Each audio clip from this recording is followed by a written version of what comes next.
Tiene la palabra la asambleísta Marcela Guiñaga. Gracias, presidenta. Buenas tardes, señores legisladores.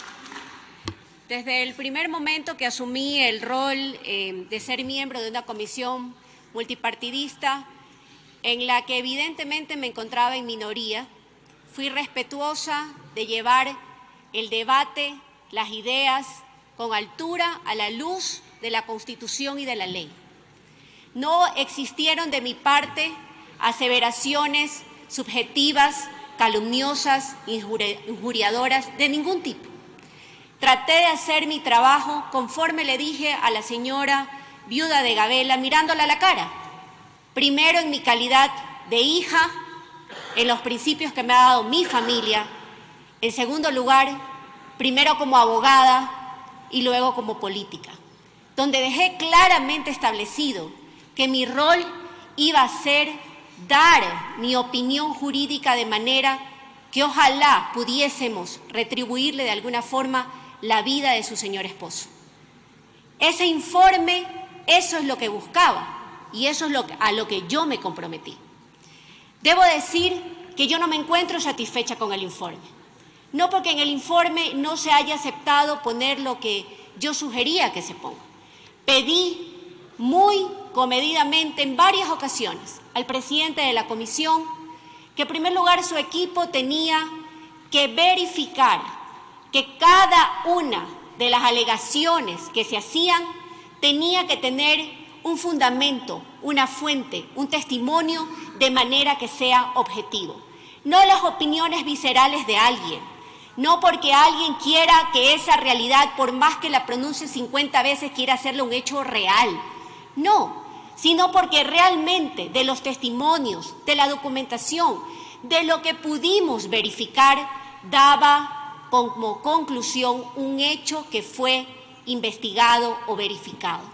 Eso es lo que pedí más de una ocasión. Lamentablemente, evidentemente, al estar en minoría, mis opiniones no fueron incorporadas. Y es por eso que hoy tengo que informarle a la Nación por qué mi voto fue de abstención. Y así lo razoné. Lo razoné en primera instancia porque toda autoridad pública que emite una resolución, un pronunciamiento, debe motivar la toma de esa decisión. Y alegué que una de las cosas y debilidades que tenía este informe era la falta de motivación. En primer lugar, con algunos 3 elementos básicos del derecho, que es una razonabilidad, la lógica y la comprensibilidad que tiene que existir en un texto jurídico básico, medianamente hecho para que sirva para una investigación. También fui clara en decir a la familia del general Gabela que esperaba que este informe no fuese, cuando llegue a la etapa procesal investigativa, no fuese solamente un documento que llene una más de las fojas del expediente, sino que sirva jurídicamente y que para que sirva no podía tener objetividades, subjetividades, rumores de pasillos de algunos que no estaban demostrados y que decían insistentemente, o la empatía o no empatía hacia un funcionario público, cualquiera que haya sido su rango. También dejé con claridad que no tengo ni parientes en Fuerzas Armadas, ni ninguna persona por la cual me distancie el ejercicio del trabajo que iba a realizar para favorecer a alguien, pero sí a la luz de la documentación y de las comparecencias. Debo decir que dicho informe, desde el ámbito jurídico, insisto, para mi forma de ver las cosas, deja mucho que desear. Pudo ser mucho mejor, pero lamentablemente no fue así. Este informe, donde algunas de las cosas que a mí me preocupan, no es porque alguien dijo aquí, juristas de la impunidad, no es porque una persona le dice a otro delincuente, ladrón, corrupto, es que esa persona es delincuente, ladrón o corrupto, sino es en virtud de los méritos de un proceso, de las medidas y de las pruebas que lleven a conducir que una persona incurrió en un delito. No es porque más se grite, porque más afanosamente se diga, sino que efectivamente a través de las pruebas lleguen a concluir que esa persona debe ser sancionada porque incumplió con una norma básica de nuestro derecho, que es la convivencia social. Sin embargo, de ello, debo decir que algunas preocupaciones que tengo del informe. Lo primero que tengo de preocupación del informe, y lo dije, es que el crimen de Estado es una categoría dogmática, que un legislador no puede estipular, sancionar o determinar en una resolución. Lo segundo que dije es que en nuestro Código Orgánico Integral Penal establece que es un delito. Y para ello, evidentemente, es que se puede decir, presumimos que hay el cometimiento de un delito basado en la normativa penal que tenemos. No desconozco que a nivel del derecho penal internacional se pueden calificar crímenes de Estado como delitos contra los derechos humanos, pero no es la fuerza la que tiene que imponerse, sino la razón. Y era más útil jurídicamente que esté debidamente redactado un informe en virtud de lo que acabo de decir, que basado en otras consideraciones, porque la fuerza tenía que decir que eran crimen de Estado. Lo segundo, aquí se destituyó a una legisladora porque tuvo injerencias supuestamente en otra función del Estado. Hace muy poquito lo vivimos, pero resulta que aquí se le dice al fiscal qué es lo que tiene que hacer en este informe, y eso no es injerencia en la justicia. Así de incoherente y de poco profesional es hecho el informe de la comisión. También se dice en algunas declaraciones, y yo quiero decir que se pone que entre una de las cosas que se incumplió es cuando se crea este comité interinstitucional. Desde mi punto de vista jurídico, si algo quizás habría que reprocharle al exmandatario Rafael Correa es haber creado ese comité, porque era un proceso que se encontraba judicializado donde ya había una sentencia. Pero por el pedido, la reclamación de que habían dudas, preocupaciones, se crea un comité. Quiero decir también que se crea un comité donde se le dice que hay un incumplimiento porque no se ponen a los familiares. No había base legal entonces, no hay base legal ahora para que un mandatario, un primer mandatario, establezca un comité para investigar algo que ya se encontraba judicializado. Esas son las cosas que deben quedar en la historia de lo que hay que aprender.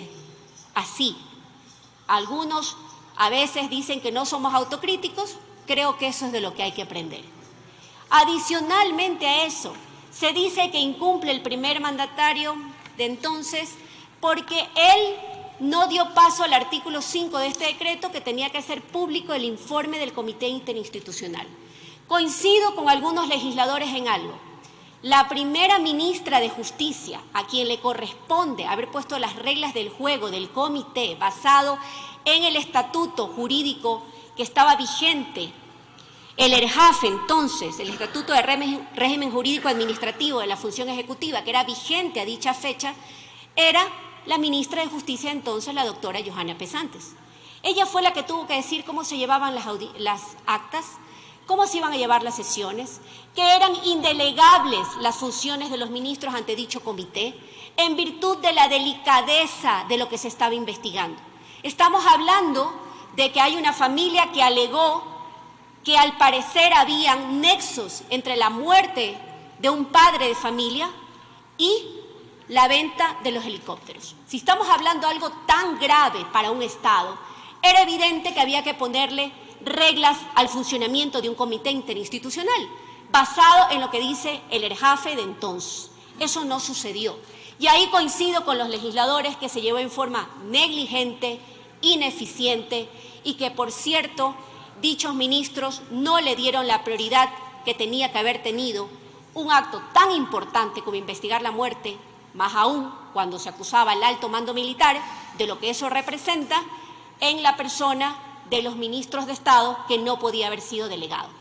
Sin embargo, de ello, decir que porque el exmandatario, él personalmente, no hizo público el informe del Comité Interinstitucional, hay un incumplimiento, es desconocer lo que dice el propio ERJAFE. El ERJAFE admite que un funcionario pueda delegar sus funciones a otro, y así lo hizo a través de su ministra de ese entonces, doña Lady Zúñiga, quien en una rueda de prensa hizo público este informe.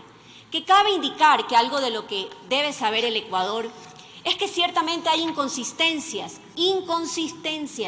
entre los testimonios de algunos funcionarios públicos respecto del tercer informe del señor Mesa.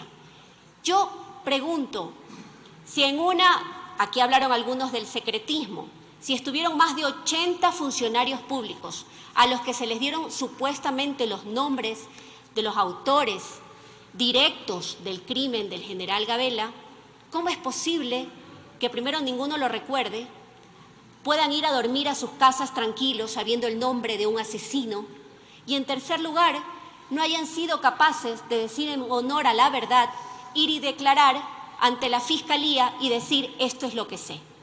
80 funcionarios públicos o más que participaron del Comité Interinstitucional. Hablar de secretismo en 80 funcionarios públicos me parece que es, por decirlo menos, poco razonable. Asambleísta, terminó su tiempo. Si me permite, Presidenta, simplemente para concluir, decir que ojalá este tipo de informes se tomaran con la frontalidad, con la valentía y con la responsabilidad que merece hacer un trabajo como este. Ojalá el informe sirva en las investigaciones que debe llevar adelante la Fiscalía. Ojalá. La verdad es que lo deseo firmemente. Pero el poner una lista de funcionarios, todos de diferentes rangos, no hace culpable directo a ni a uno ni a otro. Eso solamente lo dirá, y ojalá, insisto, en virtud de la paz de esa familia, que ojalá la justicia haga lo que le corresponda, no por la fuerza, sino por la razón y la verdad. Gracias.